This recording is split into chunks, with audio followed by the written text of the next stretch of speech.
Are you here for a permit or a business license? You're with the twin something? No, I need just peachy Wi-Fi. Okay. Just peachy? Just peachy. Yes. Yeah. Doesn't it say called twins or something? We were trying to figure out what kind of business that you were gonna. Is it retail store? I imagine, right? Yes. So like shirts and Mm-hmm. souvenirs stuff. Mainly, triple jewelry, like Western stuff, clothing, that No, that's wrong. We're just kind of trying to be, guessing. I guess. You didn't talk to me. You talked to Deanna, right? And this one's going to be at 24/7. Your business over. Now I see it right here. Jewelry, Western style clothing. Cool. That's because I saw something in here about. Wait a minute. You also got a sign permit in here, right? Yes. I'm ready, by the way, I'm sorry. I'm sorry, what was your name? Sorry. Yeah, it says right here, double wide design. It doesn't say twins, it's just peach. I thought I had a twins in there. Anyway, shows how much I pay attention. We'll start here at 6 o'clock.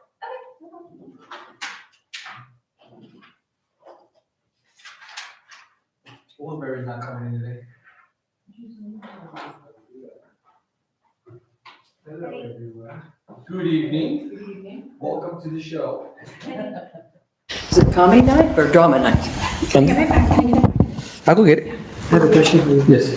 So you were all kind of missing Susan Kruger because she broke her hip, Yes. and we don't have her address, but I know you do, but I'm not asking you to get it. If we got a bunch of people to sign a card, can we give it to the city with, could you send it? Definitely.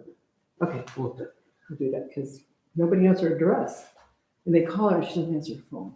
Yeah, if she's probably not doing well or trying to heal, I don't know. Yeah, I I know. heard about it. Yeah, it's been a while. It hasn't been a while. That's- Trina saw her Most one time. definitely, anything I can do to help you. Okay. I can give you your number, I just can't give you Well, I can give her number, but she doesn't answer. your So mailing address. we'll get a card and then I'll give it to you. Okay.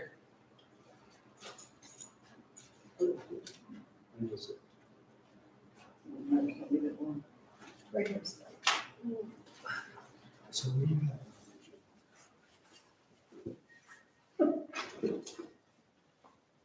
I'll give you a card. Is that the name? It's right there.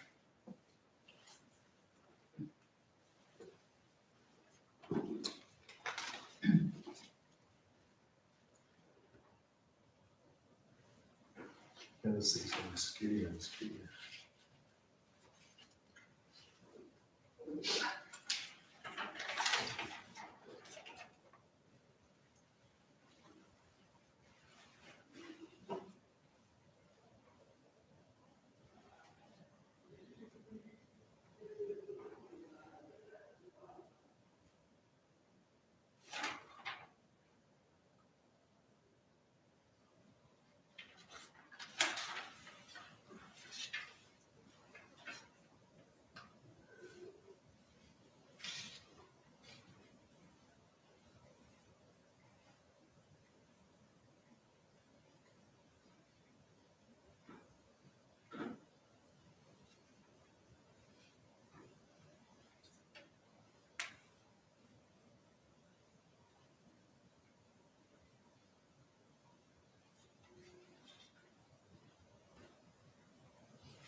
I didn't get any text message, name was reset.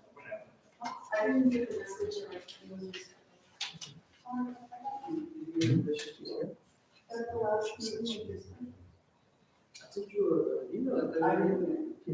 Eric said he was getting it.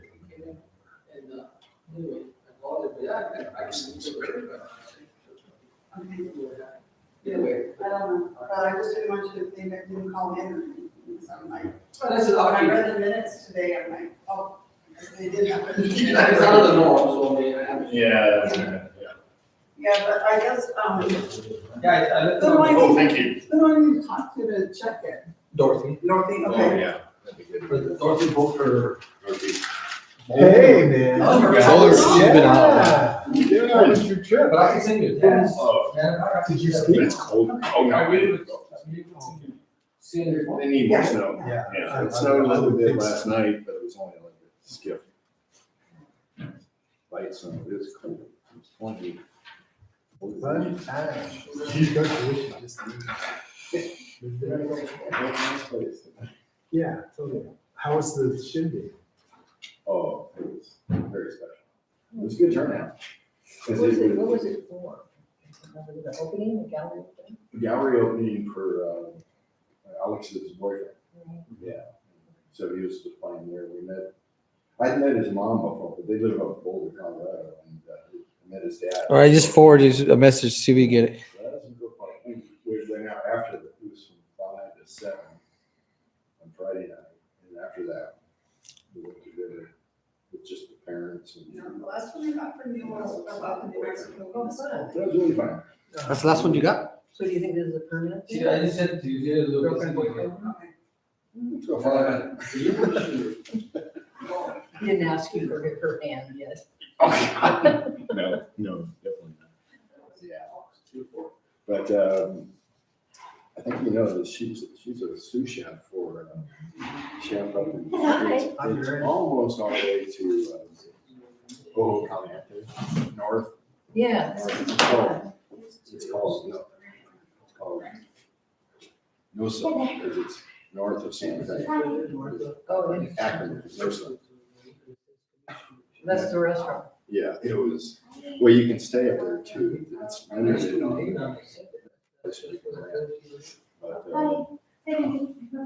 we went out for, he had 2 set meals on Sunday. one at 11:30, one at 2:30, so we went out, 5 of us went out there, Alex, and Greg and There's a issue. Oh. it's 4-course meal, 5-course meal, Okay. and they have recommended pairing and wine for each course. And they, ASS? it's part of the total price. And How are they give you? you It's like almost like Mississippi. a quarter cup for each. Oh, so it's Right. one charge. One charge, it's $75. Oh, But congratulations. what he did is, we got the bill, and it was pretty high, because it was 5. And he went ahead and gave 50% off. Because of Alex. Oh, nice. That was so sweet. Employee discount. Yeah, boy, discount, that's pretty heavy. Yeah. Great. Look at a couple hundred for a $600 bill, it's like, what's 75 per person? Oh, yeah. Both of us. Yeah, we will get you. Isn't it good? Was it worth the 75 per person? Isn't it good? It's so good. It was nice. I've been to those. That's why they They're we went. always, it's we went- so because wonderful that how was you treat us. five, it was always. Yeah, yeah. We Yeah, went it to was- 2 because we It was went over the planning top. and zoning, And he does- PCHAC, He vice does all the work himself. chair, and then PCHAC secretary. One check. One. How big is this restaurant? I think the totals, they got 40. Yeah, or so, 60. yeah. The total is You have that here? 65 You people. must have- Him and Alex. As far So as does she preparing. like, she 100% employed? Is that- No. And he's only open on Friday, Saturday, so, but because of Thanksgiving, she came out twice that week. Prep for that. Yeah, I think I can't imagine. The waiting is different. Well, Go what ahead. it is what Dave Russell is. That's perfect, yes, she couldn't even find, I had it like in my backlog, but And then, Or maybe it's maybe. Is that? yes, yes, yes, sorry, yeah. I was like, and I just finished doing. I'll grab the agenda. Perfect. Yeah. Where did you say? Oh, we went to Kyoto, we were in Kyoto. I always put my chair back and it makes sense. You know what I'm talking about? It's stuck under there. It's really loud.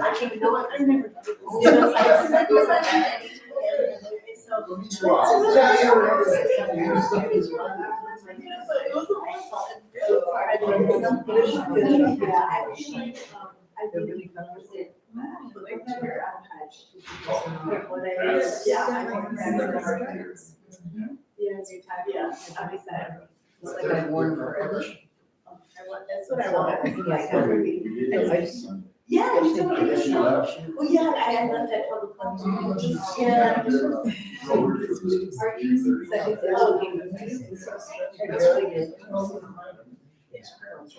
Oh, yeah. That was the first time I ever seen that.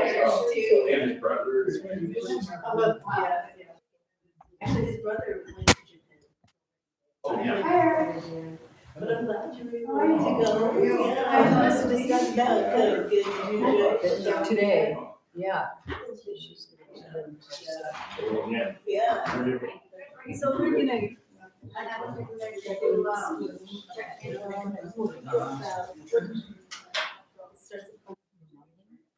Thank you. You guys all got a chip. We can share.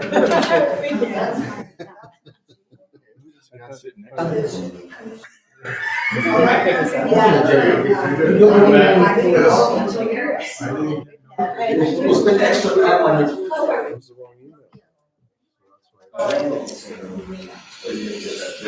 Oh, you made it, Commissioner Gallegos. Thank you for coming.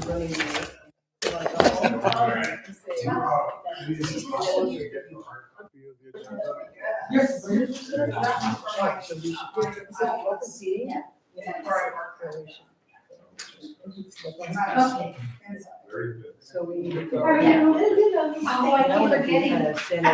I don't know, I think. I Did you would get- say as soon as my school's down. You didn't get any? More. I think with the More holiday. when I was, when I was That's what working. we're gonna cut. It's never ready for changes, and that's what I was telling people. Thank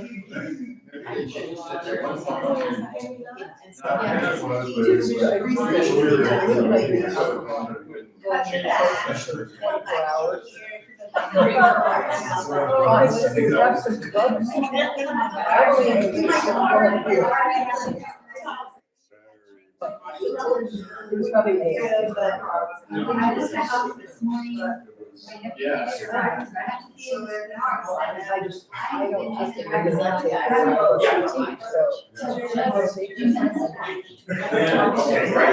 It is dark now. If I was left today for a whole hour. Who knows? Yes.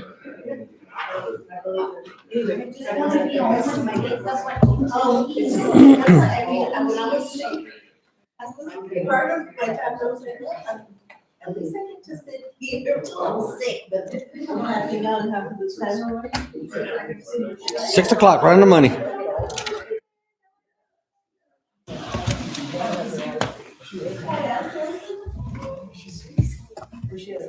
One of my dear friends ran into your wife. One of my dear friends ran into your wife. Yeah. I'm trying to think of where she ran into your wife.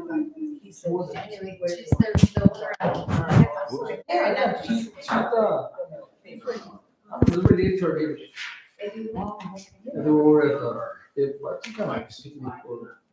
yeah, she told me it was a tight event. And they got to talking.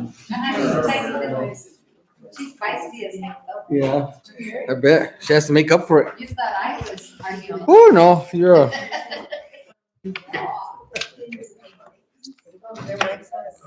It's because they gotta get like on. I don't know. I don't know how to.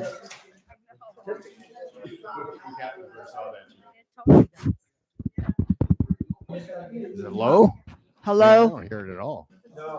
I don't. Hello? Can you guys hear out there? Not from you. Hey, boo-boo. I heard you. Hey, boo boo. I think you have to yell. Is it plugged in? Follow the wire.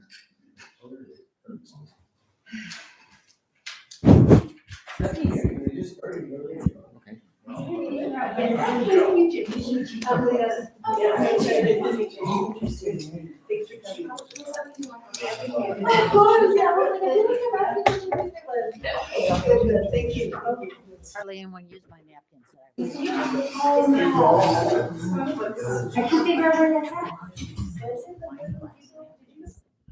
Found them and Looks like we're all seated here. This is, we're beginning the meeting today on it's the 1st of December, a little after 6 o'clock. And this is the Planning and Zoning and Historical Appropriateness Commission meeting. And we would like to start with the Pledge of Allegiance. I pledge allegiance to the flag of the United States of America and to the republic for which it stands, one nation, under God, indivisible, with liberty and justice for all. Thank you. And Mr. Salazar, you will roll call for determination of quorum. Commissioner Gallegos, Present. Commissioner Miller, Present. Commissioner Paz, Commissioner Mulvihill, Present. Mr. Chair Walkinshaw, Present. Commissioner Alviar, and Commissioner Lucero. Here. Mr. Chair, you have quorum. Thank you. And now it's time for if there's any changes for approval for the agenda. Changes to the agenda. Can I get a motion? I move to approve the agenda as printed. Second. First motion by Commissioner Miller, second motion by Commissioner Mulvihill. Commissioner Gallegos, Yes. Commissioner Miller, Yes. Commissioner Paz, Yes. Commissioner Mulvihill. Yes. Mr. Chair, motion passes 4-0. Thank you. Now it's time for any public input on the action items for considerations. Two of them, it's business license and sign license. Does anyone want? Doesn't look like it. Okay, we'll go on. Now I need approval for the consent agenda, item number 5. And it's going to be, it's just for the November 24th regular meeting minutes. Can I get a motion? I motion that we accept the minutes for November 24th on consent agenda. Second. All right, first motion by Commissioner Mulvihill, second motion by Commissioner Paz. Any discussion? No? Go ahead and take a vote. Commissioner Gallegos, Yes. Commissioner Miller, Yes. Commissioner Paz, Yes. and Commissioner Mulvihill. Yes. Mr. Chair, motion passes 4-0. Thank you. And now we're down to, let me get the agenda here. Down to the action and for consideration. And the first one is business license 1443, which is the 2470 Calle de Guadalupe, submitted by Kaylin. Yes, Kaylin? Yeah. Oh, okay, thank you. Applicant is looking to start a business referred to as Just Peaches, Double Wide, Peachy. Oh, sorry. I'm hungry. Anyway, so Double Wide Design, a rental business in the town of Mesilla zoned HC. So Mr. Salazar, if you can give us a Yes, background on it. Ms. Hazen is looking to start a business here in Mesilla. The name is Just Peachy, designed in the town where the goal is to provide curated selection of high-quality items with a welcoming personal shopping experience. Although she realizes there are similar stores as much in Misiel's already, what sets her business apart is that she is handcraft a large majority of her jewelry, which adds a unique style to her products. She hopes to be able to be part of the town's business community. And if you and the supporting information, the application, business plan, tax ID number, pictures of the space, and a tenant agreement, and a map. Along with this application comes a sign permit, which we'll review here in a little bit. But the business plan, which is on the next page, it says business overview. My boutique will offer primarily handcrafted turquoise and silver jewelry, Western style clothing, footwear, handbags, accessories, handmade goods, blankets, etc. My goal is to provide a curated selection of high quality items with a welcoming personal shopping experience. I realize Messi offers some of these items already. However, I handcraft a large majority of the jewelry, which adds a unique style to my product. My website, justpeachysigns.com, if you'd like to further explore my products. Contribution to the town, the boutique will bring a unique retail option to the community. Having been in the business in Las Cruces for 5 years, I believe I will bring in a new demographic of customers who may not already frequent Messia. This will benefit all Messia's retail businesses. Business goals, my short-term goal is to establish a loyal customer base beyond my current online presence. Long-term, I hope to expand the boutique offering and become a positive, lasting part of the town's business community. Business space photo, I have attached a photo of the current space. I understand that the location is in the historic zone and will follow any requirements. I have not found any paperwork outlining all those requirements. If that exists, I would appreciate a copy. I have just signed the lease and keys have not yet been exchanged, so I do not have a photo of the finished space, but can provide one upon completion. I previously operated a brick and mortar shop in town and can provide photos of how I merchandise the store if that would be helpful. I'm hopeful that opening before the holiday season ends is still within reach and as this is a peak shopping time for retail businesses. And in the following page, you will see a picture of the space. It's pretty nice. Her tax ID number the copy of her tax ID is there along with the lease. And I stand by for any questions, and also the applicant is here tonight in case I might not be able to answer any or all of them. Good. I'd like a motion to address this.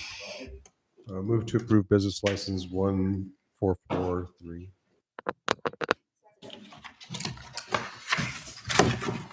First motion made by Commissioner Gallegos, and second by Commissioner Moveo.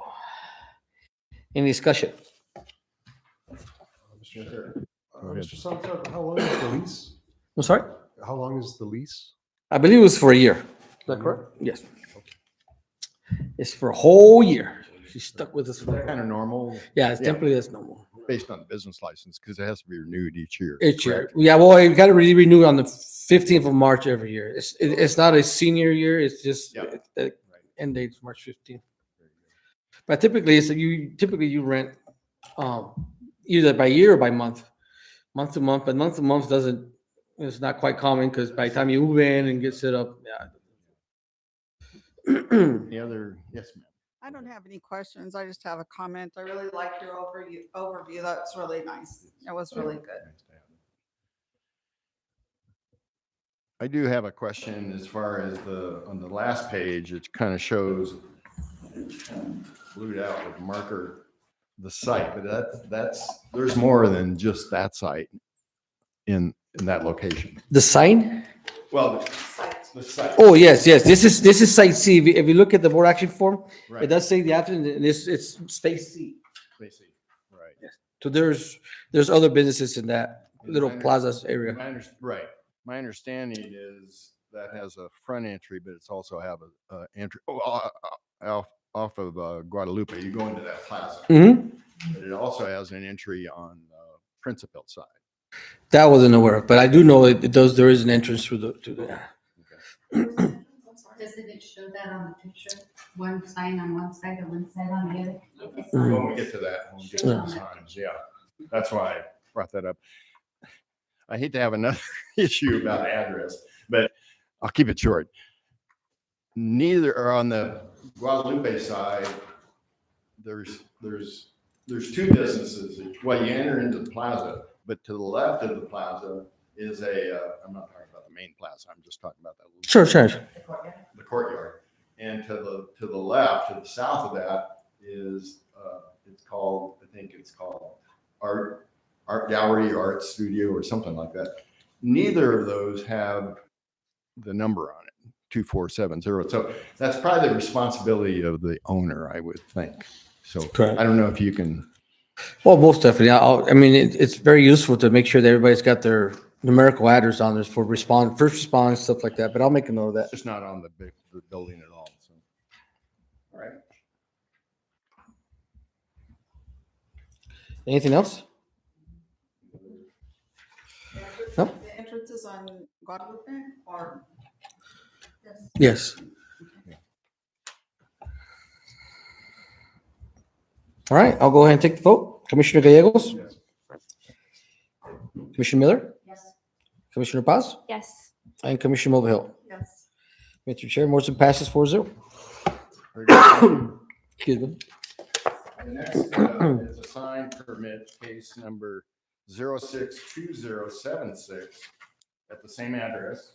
It's just 2470 Calle de Guadalupe C. So we can see. And it's submitted by, again, Kaylin Hassan. Applicant is looking to put up two signs for her potential new business. Just peachy, double wide design, and it's Stealth Zone HC. So do I need a motion? I move to accept sign permit case 062076. First motion by Commissioner Miller, second by Commissioner Mulvihill. Any discussion? So I'll go ahead and give you a real quick overview. Pretty much, we briefly talked about it, but this is a sign permit to be in the front, inside the plaza. Although there are some signs outside of before you go into the plaza, some type of hanging projection signs.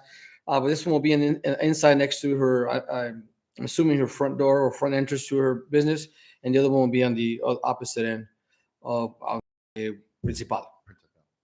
Right. Ms. Hazen is looking to with the town code and erect two signs, one on each side of the building, and at each entrance of her business. The prior business had previously put up signs in the same location. It was just be replacing those. Please see attached applicant and photos for details and locations of potential sign. Each sign will be a maximum of 2.5 square have been submitted. And as we can see, the sign does meet, our design standard. It's a very nice sign.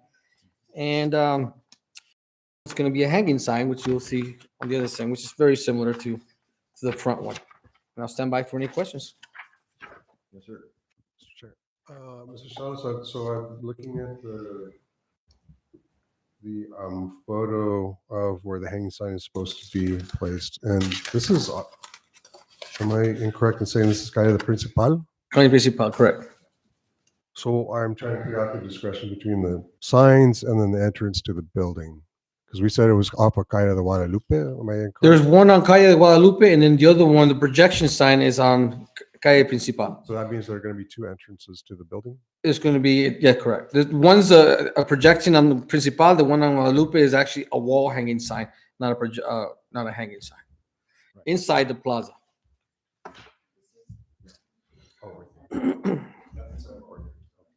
And as mentioned, there were signs there before. It does meet, the size requirement, and also the height is 7 feet, underneath somebody that's as tall as me will not hit their head going under it.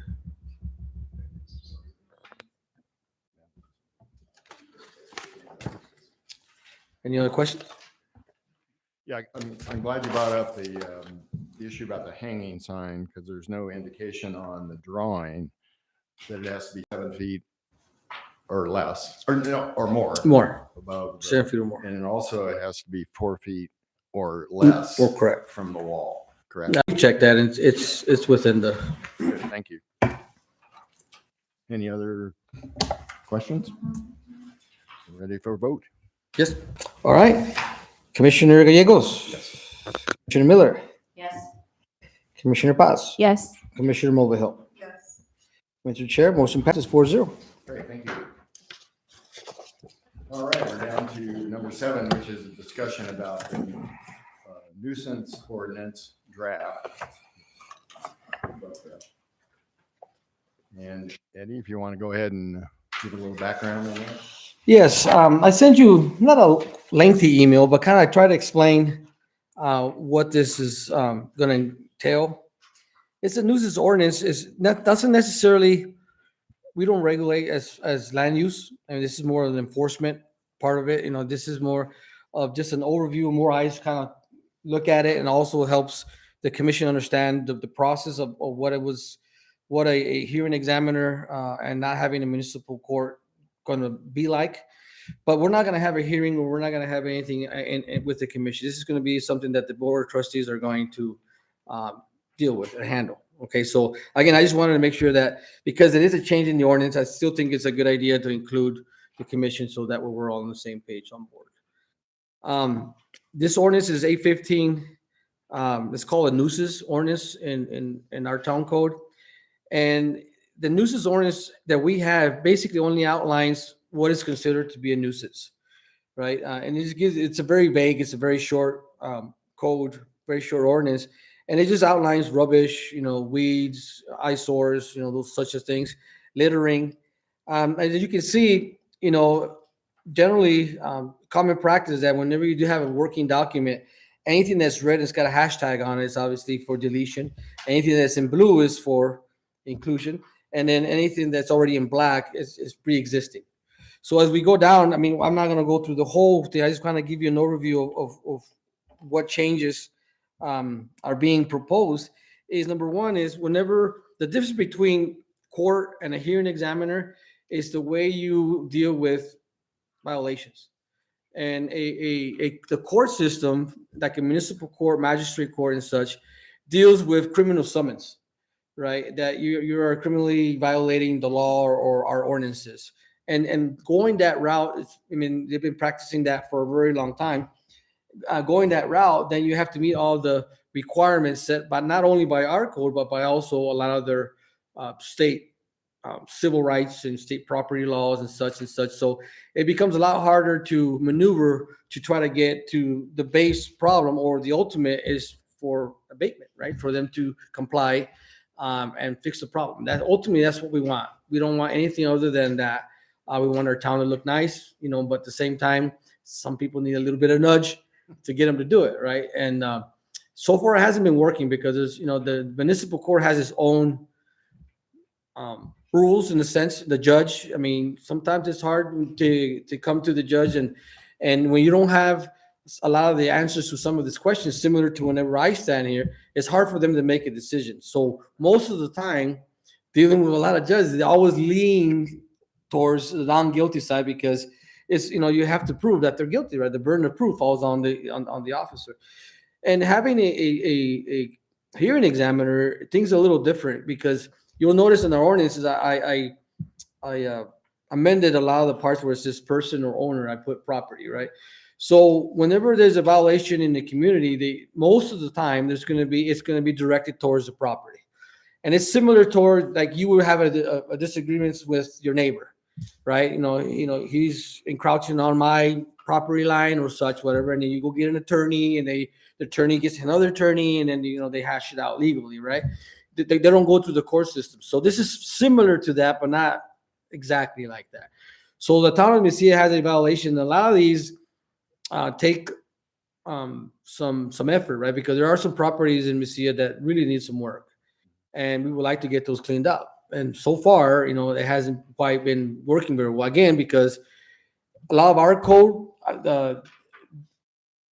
the state statutes protect some of those forms of getting to the bottom of what we want. So our goal is to nudge those people that don't want to comply, right? And also in the mayor's side, financially, it's pretty expensive to have a municipal court when you always got to bring in attorneys, and then the amount of cases that come to and staff, and the amount of cases that come to the court are very minimal. So it's almost having like a judge under contract. And that's pretty much what it's going to be. It's going to be a hearing examiner that is experienced. Most of the time, they're attorneys. So whenever they make a judgment, they got to know the law, right? They have to know not only just our municipal code, but also state statute. And then they're responsible for making those decisions, right? They're held liable. It's not like, or hearing examiner, like maybe we put Commissioner Lucero to be a hearing examiner and under Messia, then she somehow violates somebody's right, then we as Messia can be liable for that, right? Because she worked, but not having an attorney or those hearing examiners. They have their own insurance and they have their own fees. So it's much better that way. They can have a staff member. In Anthony, the Planning and Zoning Commission were the hearing examiners, right? But I think it's best to do it this way. Edgewood is a town that I mirrored a lot of this from. Edgewood is a little bit more advanced. I don't think we were quite ready to include all of their things on here. But this is just the beginning of that. So again, our code basically outlines what is considered a nuisance, and if you turn to the next page, it will start going through over what is a nuisance. I included a lot of the blue. I'll go over some of the blue ones only because it's new to us. I mean, some of the ones that are in black, even though we're not part of the enforcement, but I'm sure it has crossed your path and you might be familiar with. But again, where it says person or owner, I substituted that with property. If you like to get your attention to section F, which is neglected structures, one of the things that I noticed in our ordinance, on our nuisance ordinance, we don't have a violation listed in detail. What is considered to be a violation whenever you don't have your building up to standard, right? And so a lot of times, whenever you're court enforcement out there and you're trying to talk to somebody and they're not cooperating, and you want to cite them into either court or hearing exam, you have to write what violation of the code they are in violation of, and you cannot cite that. It's very, very difficult. If it's vague, then it's become very, very troublesome when it comes to court. So again, I one of the main things about our hearing examiner going this route is to save our historic structures and preserve them and bring them up to standards. And that's one of the reasons. So on section F, it says neglected structures, any building, dwelling, or accessory structure that due to inadequate maintenance or care exhibits visible signs of deterioration, wear, or lack of upkeep that, if left unaddressed, may lead to further decline or create a potential impact on neighboring properties. Such conditions may include, but are not limited to, peeling or damaged exterior finish, broken or missing building components, overgrown vegetation affecting the structure, accumulation of debris, or failure to maintain weatherproofing. A neglected structure does not rise to the level of a dilapidated or unsafe structure, but requires corrective maintenance to preserve its condition and prevent further deterioration. And then so again, this is not an unsafe building, but it does need to be brought up to standard. And the key for this one is you don't want it to get to the stage of being dilapidated, because once it becomes structurally unsafe, then you really don't have very much choice other than demolish it, and that's what we don't want. Does that apply to any outside building? Is any structure on the property, i.e. a garage, a shed that's Auxiliary. Correct. Correct. And the level of importance is going to be based on our significance, with our historical significance, or if it's in the R1 or the farm zone, there's a little bit more of a leeway or flexibility in the sense, right? But if it's in the plaza, obviously we're not, we're going to be a little bit different with that. Dilapidated structures, any building, dwelling, or accessory structure that has deteriorated through prolonged neglect, damage, or lack of maintenance to the extent that is structural integrity, weatherproofing, safety systems, or essential components are significantly impaired.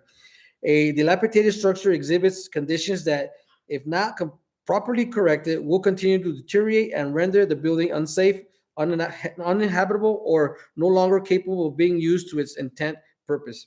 Such conditions may include, but are not limited to, uh, failing or compromised structural elements, extensive deterioration of exterior walls, roofing, or foundation system, broken or missing windows or doors that expose the interior, hazardous electrical, mechanical, or plumbing systems, or any condition that poses a threat to life, safety, or continued occupancy.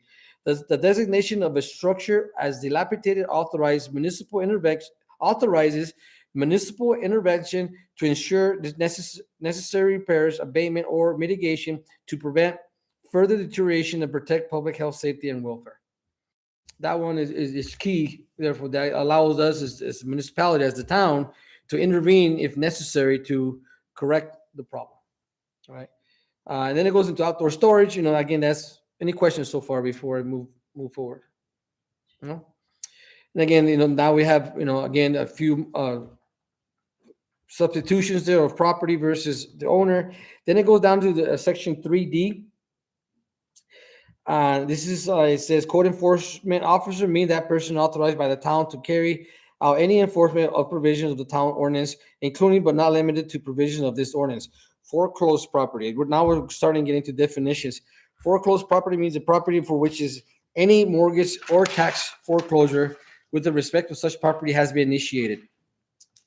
Legal or equitable interest or right possessions means every interest, title, estate, or right of possession recognized by law and equity, including without limitations, freeholds, life estates, future interests, condominium rights, timeshares rights, leaseholds, easements, licenses, liens, deeds, or trusts, contractual rights, mortgages, security interests, real estate contracts, and any right or obligation to manage or act as an agent or trustee for any person or entity holding any of the foregoing.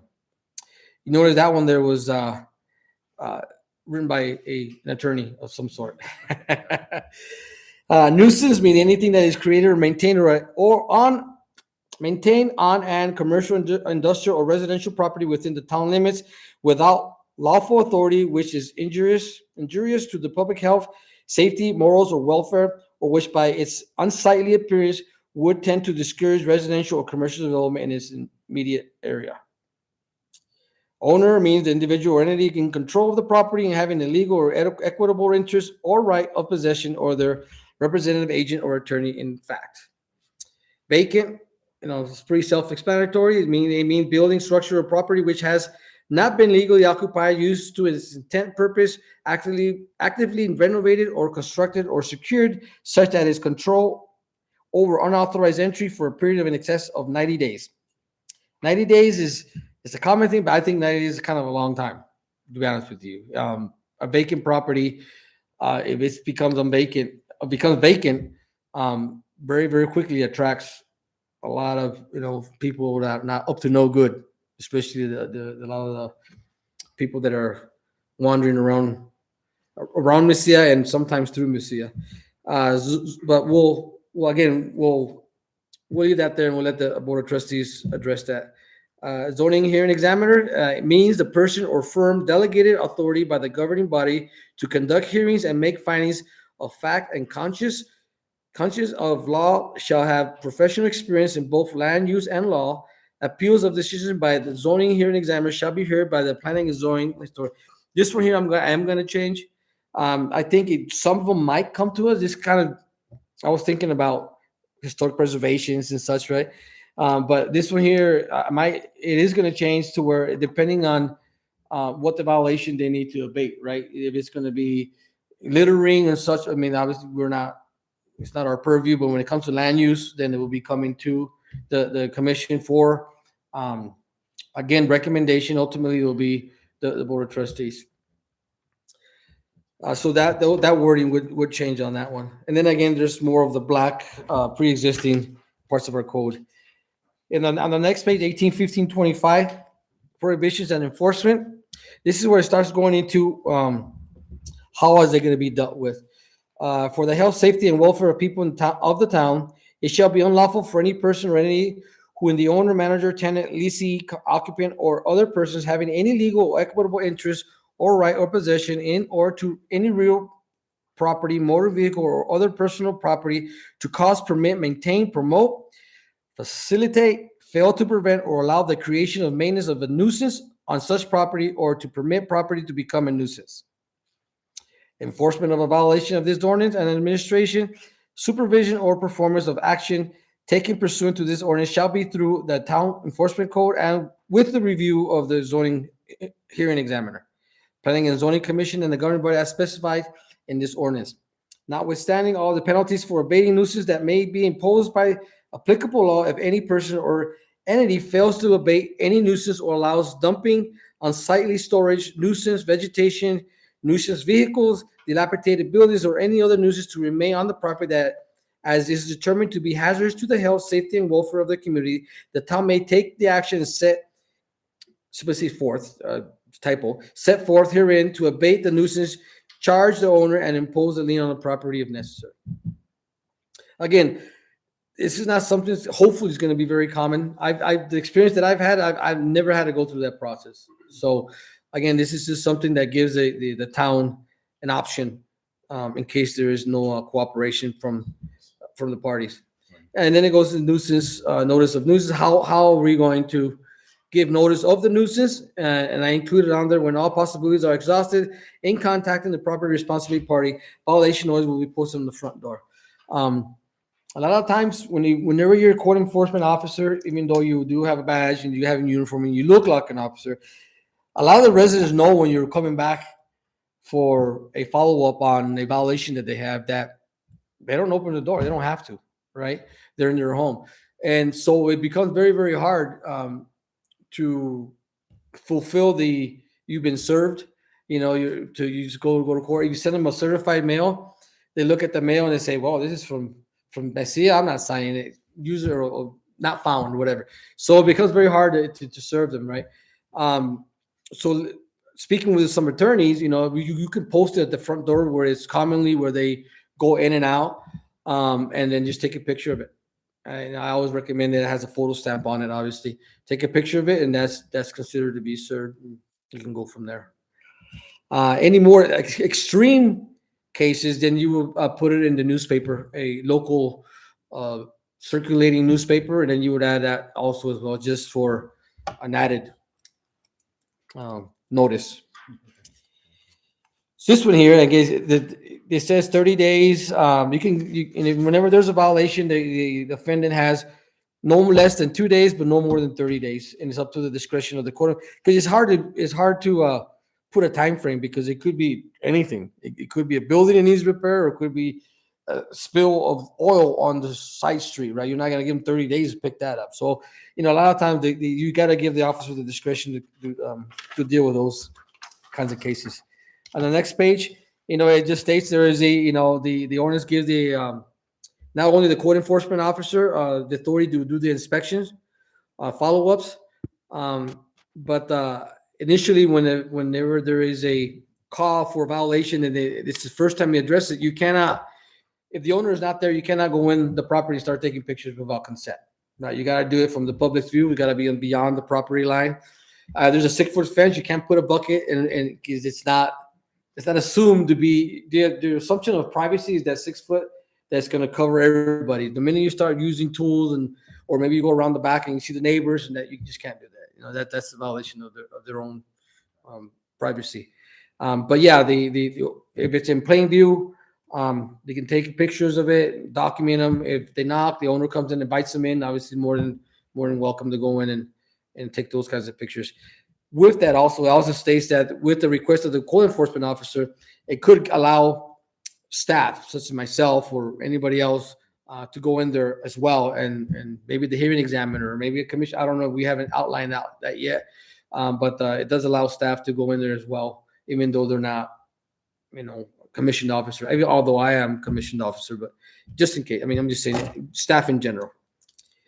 Complaints. It kind of outlines how it's being taken, and I always tell it, just everybody always seems to want to call it, because I think that's just a common practice, past practices. But you got to call dispatch. It has to go through dispatch, because there have been some cases that have been dismissed because it hasn't gone through the proper channels. So you have to call dispatch. And what happens when you call dispatch is everything's recorded, just like 911 calls, right? It's recorded, it's documented. A third party is taking those calls. So a lot of time, if there is somebody complaining about their neighbors, and well, I called 30 times and you guys don't do anything. The very first thing you do is I like to see those. You call up dispatch. I like to pull a report. How many complaints that this person or this property has, and there's only one or none. Then you use that as evidence, right? And or the opposite. If you go in and hey, just for 7 complaints, officer so and so and officer so and so and officer so and so responded to these, then it's a little. I mean, it's not the same. So it has to go through dispatch. So it's important for that. Dispatch documents it, and then obviously they dispatch the officer. Sometimes there's not a code enforcement officer available, right? Whenever you call the front office, we don't know that. Sometimes the code enforcement officer might be on vacation, somebody else is filling in. It's just you need a home-based person that dictates all that traffic. So anyway, and the complaints, again, it just states that it's got to go through dispatch, and then they're going to be heard by either. It's up to the discretion. Not all cases are going to be heard through the hearing examiner. It's up to, again, the discretion of the officer, depending on what the case is, right? I'm not sure he's going to get direction from the marshals and myself or the mayor or even the commission or the board of trustees. But you have to leave that in there that not all cases, but it's up to the discretion of the officer to dictate that. And I'm sure, again, he's going to have some kind of outline what those cases are going to be. Right now, we don't have a hearing examiner. Right now, at the end of the year, obviously, our court's going to be dissolved. So all cases are going to be directed to magistrate court. They're going to be hearing them until we put something together here in Mesilla to start bringing them back. Okay, so as of now, the plan is we wanted to get this done before the end of the year, before that happened, but that's not. I don't want to rush it. It's pretty important we make sure we do this right. Notice to abate. Again, it also outlines a little bit of how to deal with a court enforcement officer upon serving any nuisance as described in the Mesilla Town Code 1815-020 of this chapter shall issue a written notice to the owner. The notice may be served personally by a certified mail to the property address or posted on the property. The notice to abate a nuisance shall have the following. They have one of the things that the judge, or I'm sure the hearing examiner, is going to ask. They usually ask these questions right here. What exactly is wrong? How long does he have it? How long does they have to fix it? And what does he need to do to get it fixed? And what's the standard? To what level? And it just pretty much just outlines that. The location of the nuisance, describe the nuisance, a statement of correction, a statement of nuisance is not abated by directive. What's going to happen, right? And then the statement of the right of entry before zoning hearing examiner. Now, if they don't comply, you flip the page over. If the violation is not fully remedied by the stated deadline, the code enforcement officer may refer the matters to the zoning hearing examiner. The zoning hearing examiner shall conduct a quasi-judicial hearing following appropriate notice to the owner by certified mail to the property address or posting on the property.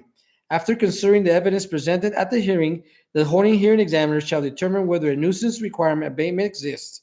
If in the event that the zoning hearing examiner concludes that the nuisance does exist, it shall issue an order to abate the nuisance within 10 days.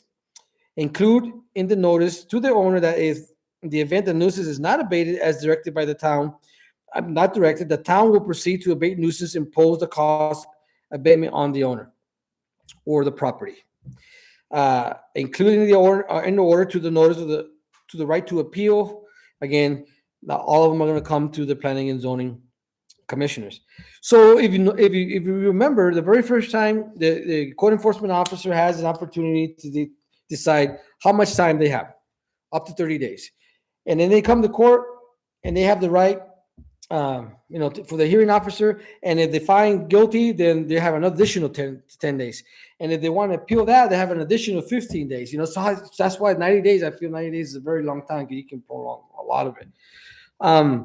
So anywho, again, that would be something that the board of trustees would make a decision on. And 8/15/48, right of hearing. Any person receiving notice to abate a nuisance may request a hearing before the hearing examiner on such matter within 15 days from the date of filing the notice. Any notice of abatement by the any abatement served by the town shall advise the person allegedly committing the nuisance of the right to request a hearing before the zoning hearing examiner. The zoning hearing examiner shall consider the fact of the case and this ordinance in its decision. The zoning hearing examiner decision may be appealed by the Planning and Zoning Commission within 15 days. Again, so if he gets a letter of violation, the offender or the person could appeal it to the hearing examiner. So I don't think it's wrong or he's being unfair or whatever. And the hearing examiners can say no, yes, or no, and then move forward from there. Abatement by the town, it just outlines how the process would happen upon the failure of the person to comply with an order to abate a nuisance in accordance with the title Mesilla Town Code 1815-45. The town may proceed without notice to abate such nuisance itself. The code enforcement officer shall proceed to abate such nuisance and shall prepare a statement of costs incurred in the abatement thereof and serve the statement of the cost upon the persons who failed to do so. So that might change. I'm not sure exactly if the code enforcement officer is to accumulate a cost, quote, invoice or what, to determine what the cost is going to be. So again, that might be something that the Board of Trustees would have to determine. And then it goes into the town costs to the lien to be declared. I'm not going to read through all this. I mean, it gets, guys read it. I'm sure you already have. But basically what it is if you don't fix your problem, we're going to fix it for you, and then we're going to charge you for it. And hopefully it doesn't get to that point. Now, again, along with all this new ordinance also, that's why we want to work on COG, right? Certified Local Government, to assist. We understand there's a lot of houses out there, residents that need help.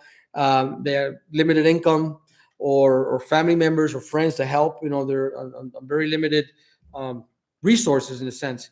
So we understand that. And that's what we're trying to also get, not just COG, but also Liana's been looking at some other agencies or nonprofit that can also assist with that. But at the end of the day, the problem does not discriminate, right? I mean, you have to fix it, so we're all human. We all like to, have compassion, especially if there are people that have been here for a long time. But showing compassion is sometimes it's going to set a precedence for other people, right? So granted, again, we need to work with them, and it's not something that, again, that's just our last resort. But it could come to that. So I just want to make sure the commission realizes that. And hopefully it does not have to come to that. Going to the next page, appeals. The appeal process is very similar to the ones quasi-judicial hearings we have. Again, it either is going to come to the P&Z, the Board of Trustees, or hearing examiner, one of the three, or the magistrate court. And if they want to appeal it, they appeal it to the next level, right? If it's the BOT, they'll appeal it to the district court and such and such. Appeals to the governing body. Again, we talked about that. And the last page, just a continuation of that. Ultimately, the last agency, if you want to call it, or governing body will be the district court. That they'll have the last say on this. And then just gives you instructions what the code there. But other than that, I mean, I guess it's a rough draft. I don't say I want to call it. It's a very rough draft, but it's coming together. It's probably going to change quite a bit. Any updates on it or changes, I'll let you all know. But I'm always willing to take input or recommendations or anything like that from anybody that sees an issue or any better ideas and such. So I'll stand by. I would like to make a comment. But the last training that we went to, it was very interesting because if they have a no trespassing sign on their property, you can't go tag their property with a notice. Exactly. You see how those types of laws in our code is totally different. And unfortunately, our code enforcement officers don't go to the proper training as a law enforcement goes through, right? So a lot of times they don't know what so whenever they come to court, they use the criminal side part of it, of their rights, that a lot of these cases for the code enforcement get what's that term, get dismissed, right? Because they don't know, right? So it takes time. And report writing is very important as well. When you write reports, it comes like a picture, right? As you were there, and it becomes very redundant. Approximately at this time, blah, blah, blah, blah, blah. It's just how it goes. Yeah, and you have a dog, if you open the gate and you want to go knock on the door and the dog bites you, it ain't the dog's fault. So you got to remember that, so it's important when you go in there, you whistle or make noise or hit a fence or something. 'Cause a lot of dogs are just sleeping. People just go in there and they nonchalant and dog comes up and I've answered many calls, dogs biting people. I'm like, the dog did what he's supposed to do. Any other questions? Do you have anything? No? You want to talk about dogs? I would go at the beginning, I did, everybody. You should stop me. I give up. Reread it, make some notes, and then we're going to discuss it again. Okay. I'm sorry. Could I get a copy of that? Because I didn't get it. Thank you. Yeah, you can have a cup. Okay. So I know we have in our codes, light nuisance, noise nuisance and whatever. So is this a proper place to at least have a note to that effect? Take them to whatever that is? It's located in the code. Yes, Dog. after I made all these Yeah, I know. proposals and all that, yes, that's something we definitely, after I made all these changes and I spent some time on it, and I sat back and I think, I don't, because one's abatement and the other one's nuisance abatement, right? One tells you what violations are, and then another section should be what's going to happen, what's the process, right? So I don't think including them all in the same section, I think it's just too much bouncing around. So I think that's probably going to change. I was just putting my thoughts and I was looking at it just on paper and just kind of like trying to get it out here. But and I talked to the mayor, so I might change that. With that said, I think we would include a lot of the other nuisances that would. Exactly. So one's a nuisance, and we will try to list all of noise. Probably another one we're gonna look at because we do have some complaints with noise, especially with mixed use zones. I've answered some of those calls, and it becomes very difficult when it comes to being in front of a judge. What's loud? You're loud, and you're loud, and radio can be heard from this place. But if you couple of decibel readers to where the officer would just it was at 55 decibels and you're in violation, right? It's very black and white. You take away a lot of that. So that might be also included with our nuisance that you see here, right? Also with lighting, right? We have lumens reader, right? All the overcast lighting, and we talk about all this stuff. And it's more difficult when they're in the commercial zone or the historic commercial zone where it's mixed use. And you have some businesses that stay open late, right? But how do you balance that, right? Who was it? What came first, right? Chicken or the egg kind of a thing. So it's difficult. It's not always black and white and that simple, but we'll definitely, I think that's a good idea. We'll include all the ordinances all the nuisances should be under one section. I did have another question in general about this. I know when you eliminated the person or you said property, I mentioned the sheet before. Because, for instance, on the first page, as an example, because it's throughout the document, first page on sheet 815, nuisance declared. And it says, on sanitary premises, it shall be unlawful for any crossed out person, property to permit or cause. So the property really can't do that. So, and later on, you go down to it and say, his premises. So you put it. So what I was wondering about is wouldn't it be better to say property owner? Yeah, well, that's the only person who can do anything about it. Yeah, I just, again, if you look at the definitions, which I am going to do that, if you outline in the definitions, it says owner would mean property, agency, leasee, tenant, whatever. As long as you have it on the definition, you really don't have to substitute. We could probably just leave it where it's at. But I was just a working dog. I was just kind of going through their hashtag and things like that. But I appreciate the comment. But we also go with that next sentence. It says about his premises. It should be his or her. There. You gotta use there. Instead of saying his or her. Because what we did learn at the training again was that you have to address the property, not the person. Yep. That's Yep. what it is. Yeah, and then So like I think it's just a wording It's the wording, I think. needs Yeah. To be changed a little bit to accommodate the word property. Mm-hmm. Yeah, because I think I'm probably gonna have another draft separate that's not gonna be mixed in with this one. This one probably doesn't stay as is, and then the abatement part is gonna be like maybe 18, 15, 16 or something like that. Yeah, that's why after looking at it, man, it doesn't flow right. You know, it just doesn't. So Properties don't make messes.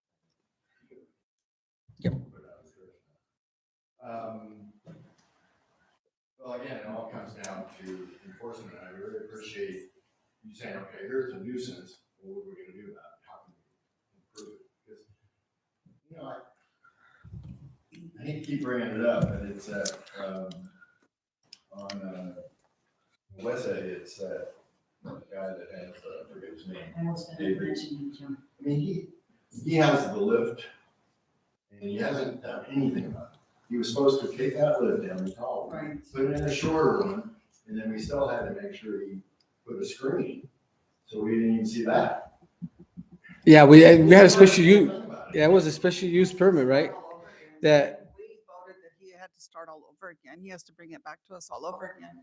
And I don't know how he could be operating without a license. Is he still without a license? How can he be operating? I mean, that's a liability itself. the again, that's why I was talking about the hearing examiner, right? Because we're not on the same page with the court, and a lot of time the judge would say, "Oh, well, it's okay. You can only operate no more." That's according to what they told me when I went to municipal court.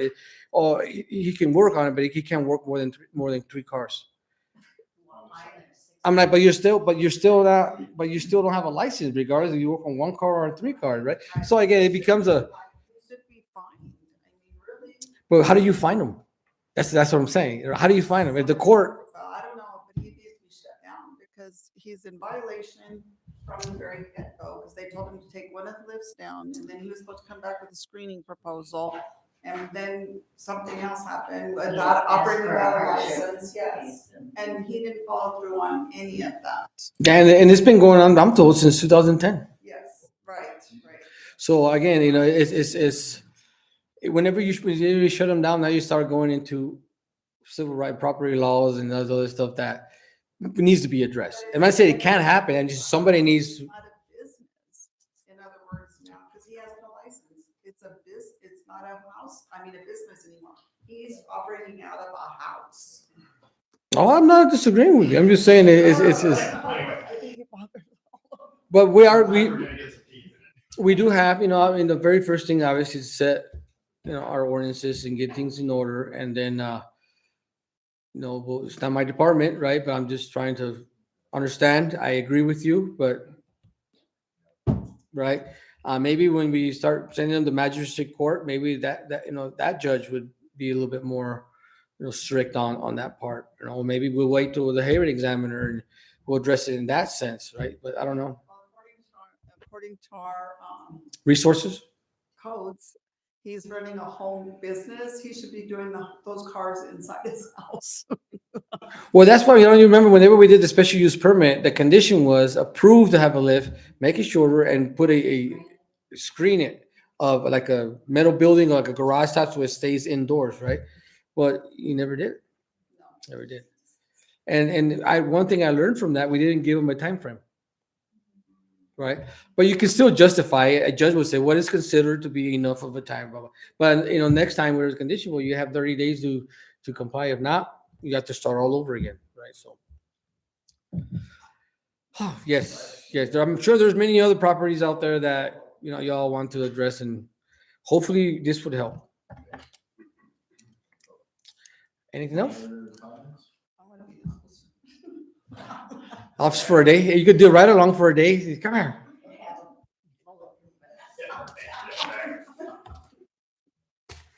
All right, is that it on number 7, the discussion? It sounds like it. So we're gonna go to commissioner or staff, and staff. I'm gonna leave my time to Ms. Liana, because Liana's got all kinds of tons of stuff she's gonna present to you guys, right? No, I'm just joking. No, the only thing was thank you for whoever submitted your letters of your resume and but please, I sent you an email over, and I know, I realize that, because they both bounced back to me, but please, I keep coming to him in person, or, you know, whatever works best. Yeah, we want to move forward on the COG. Now that everything's out, we worked hard on it, so we like to move forward on that.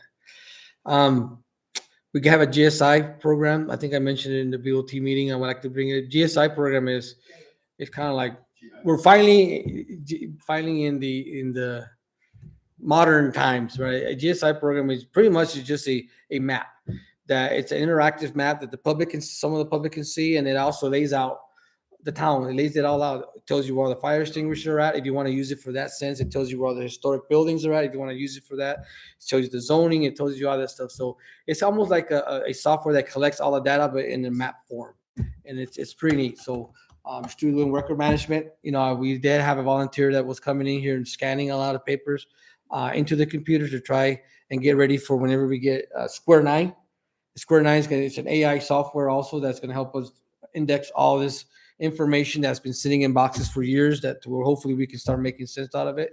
So that's going to be good. And I do have a meeting on Thursday with it's called an economic roundtable, and that's where a lot of the agencies around here in the community, Las Cruces and Hatch and Sunland Park, and they'll come together and kind of share ideas and what they're doing when it comes to economy. So I'm kind of interested in see. This will be my second meeting, so I'm kind of interested to see what we can come up with that and bring back to you guys. See what happens. Any suggestions? No to food trucks, right? Is that what you're saying? No, I'm just Not joking. allowed to say it. No, there are some pros. Like I mentioned, when I was down there, I think my cons were like this big, and I had like pros were like this. I'm like, I don't know about that. But yeah, I'm willing to listen if somebody's got some ideas. Anyway, that's all I have. I already talked to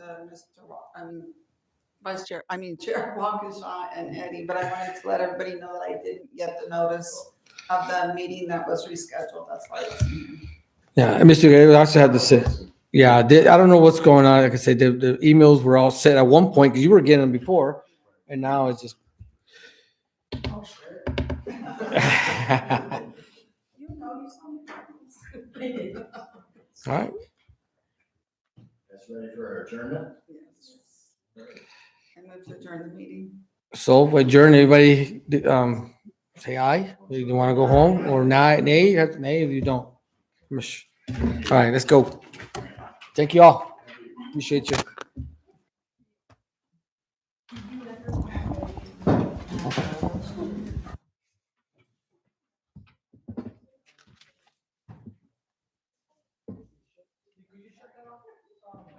I was gonna say, I got it because probably I'm still the secretary email, but you should have. Yeah, they